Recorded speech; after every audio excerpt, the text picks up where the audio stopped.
بسم اللہ الرحمن الرحیم۔ السلام علیکم ورحمۃ اللہ۔ آج ہم فولاد یعنی آئرن کے بارے میں پڑھیں گے۔ آئرن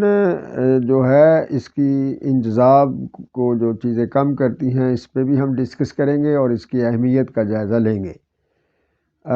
ایک صحت مند انسان کے جسم میں تقریباً 5 گرام تک جو لوہا یعنی فولاد باڈی کے اندر موجود ہوتا ہے،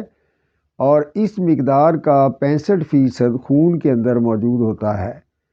اور اس کے جو مرکبات، اس سے جو اہم مرکب جو بنتا ہے فائنل، جسے ہیموگلوبین کہتے ہیں۔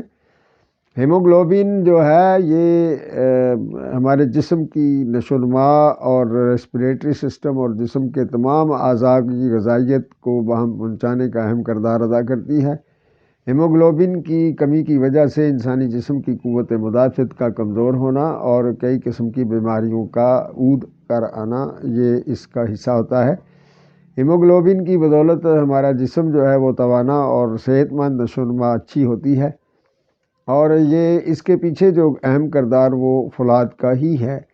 اب فولاد کا جو ٹوٹل 5% میں سے جو 65% اس میں سے جو ہوتا ہے وہ خون کے اندر، اور باقی جو ہے وہ تلی میں، جگر میں، آنتڑی میں اور اس طریقے سے ہڈی کے گردے میں یہ پایا جاتا ہے۔ اور اس طریقے سے آئرن کی جو اہمیت ہے وہ بہت زیادہ اہمیت بڑھ جاتی ہے، اور آئرن کو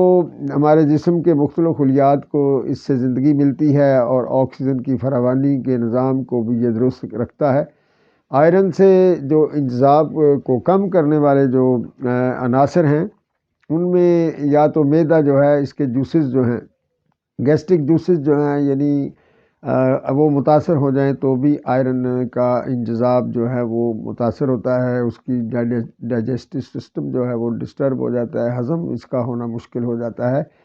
اور جب آپریشن کے معاملات میں کوئی معدے کا آپریشن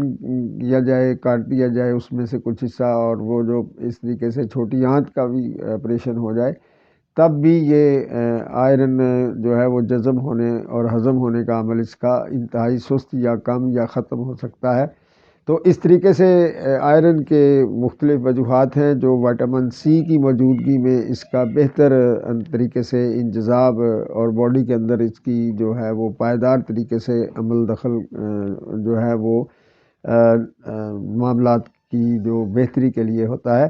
اور اگر یہ ہمارے جسم کے اندر اس کی کمی آ جائے تو ظاہر ہے کہ خون کی اہمیت کو ہر شخص جانتا ہے۔ تو اس طریقے سے جب جو آئرن جو ہے یہ خون کے جو انتہائی چھوٹے سیل جو ہیں ان کے بننے سے لے کر ان کے مکمل ہیموگلوبن اور آر بی سی کے پروڈکشن میں اہم کردار ادا ہوتا ہے۔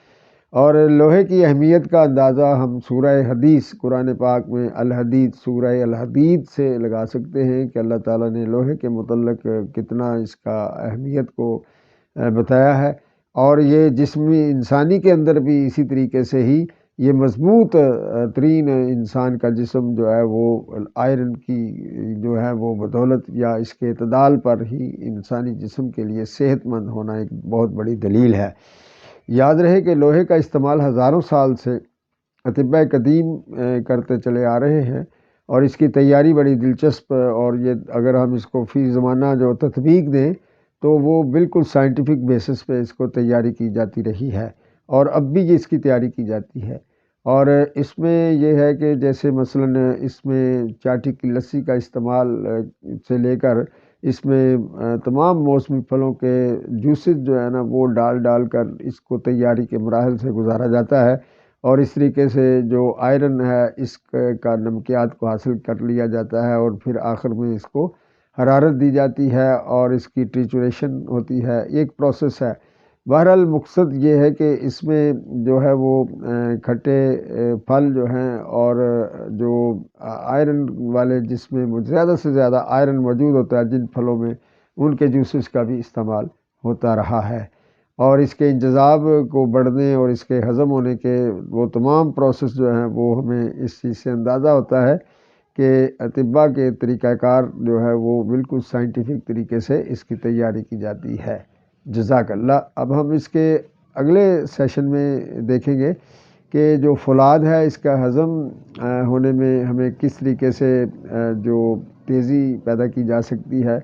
اور اس کے فوائد کیا کیا ہیں اور اس کے ذرائع کیا ہیں، اور یہ نیکسٹ کلپس میں آپ دیکھیں گے۔ جزاک اللہ۔